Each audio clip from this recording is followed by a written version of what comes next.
On s'assoit sur les blocs en général. Donc si tu veux bien t'asseoir sur les 2 blocs, soit à califourchon, soit en croisant les chevilles, hein, pour démarrer notre pratique dans une assise. L'idée, c'est d'avoir les genoux plus bas que les hanches, parce que là, le dos se porte bien, et on n'est pas assis sur le sacrum en position ordi, mais au contraire, on est plutôt assis sur le pubis. Donc on peut se redresser sans que ce soit se redresser avec les épaules. Alors moi, chaque fois, je vous dis, mais j'aime pas quand on donne cette information de rouler les épaules en arrière, parce qu'on se retrouve avec des yogis qui, je sais pas, ils font du tambour sur leur poitrine, mais l'idée, c'est vraiment d'aller chercher comment est-ce que je peux me grandir à l'avant de ma colonne, et pas à l'avant de la poitrine.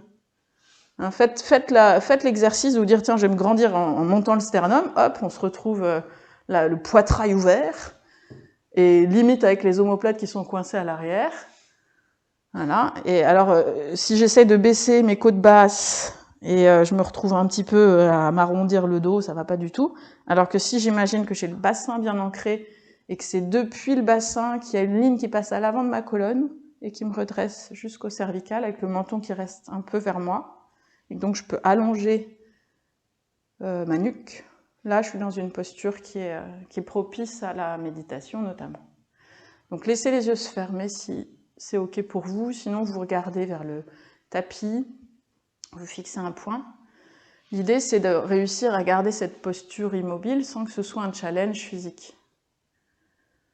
Hein, si je suis en train de me batailler parce que j'ai mal à une cheville ou que j'ai des fourmillements, je vais passer à côté de l'intérêt de la pratique. Donc assurez-vous que vous êtes confortable et redressé.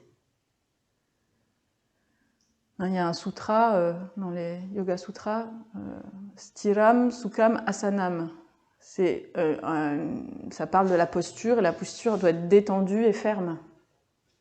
Et c'est pour ça qu'on fait du yoga, c'est pour trouver la détente et en même temps l'engagement. Combien de fois dans la vie on est hyper tendu alors qu'on devrait être détendu, et combien de fois dans la vie on est trop relâché alors que justement on devrait être en train de s'engager.